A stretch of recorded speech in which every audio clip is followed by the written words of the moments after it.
dan aman saja.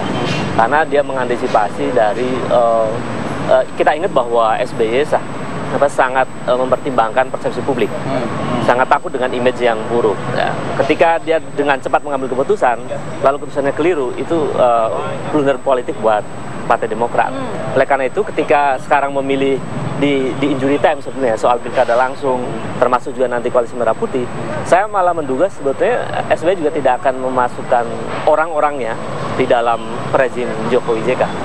Tetapi mereka yang kemudian memilih secara individual masuk mungkin. Jadi barisan SBY tidak, karena ini soal belum selesai antara SBY dengan Bu Megawati. Itu persoalannya sebenarnya. Akankah itu selesai? Ini jadi, seperti cerita sinetron yang jadi panjang ini.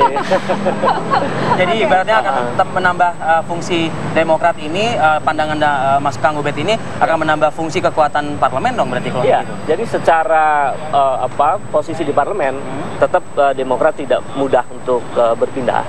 Meskipun sebagian nanti terbelah, ada yang mungkin pro dengan koalisi Jokowi JK, atau bahkan kemudian memilih sebaliknya. Jadi saya tidak begitu yakin bahwa ini akan mudah saja begitu saja terjadi. Karena faktanya Mas, di daerah itu koalisi Merah Putih itu sangat sulit di beberapa daerah. Efek dari Pilpres kemarin. Kayak di Jakarta ini saya juga mendalami, ternyata memang Demokrat sangat sulit melepaskan diri dari koalisi. Kota-kota besar kah itu? Kota-kota besar. Dan itu artinya bahwa aspirasi daerah masih mempertahankan itu. Tetapi kalau di tingkat elitnya, seperti ketua harian, saya melihat sedikit bergeser dari soal itu.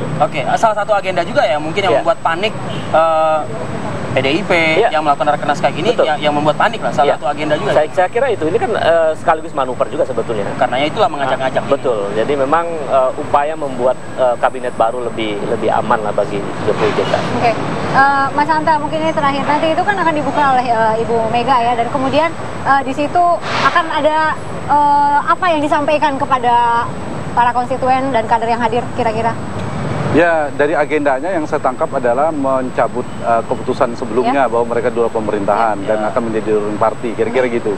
Partai pemerintah, mungkin agenda pemerintahan, dan mungkin juga ingin mengawal pemerintahan ke depan seperti apa. Sekaligus ini bukan jadi momentum kecil lah, paling tidak untuk menggoda-goda tadi koalisi Merah Putih, dan itu bagian dari ujian. Paling tidak setelah ini akan ada 25 September voting RUU Pilkada, 25 atau 9, lalu tanggal 2 ada pemilihan pimpinan DPR, momentum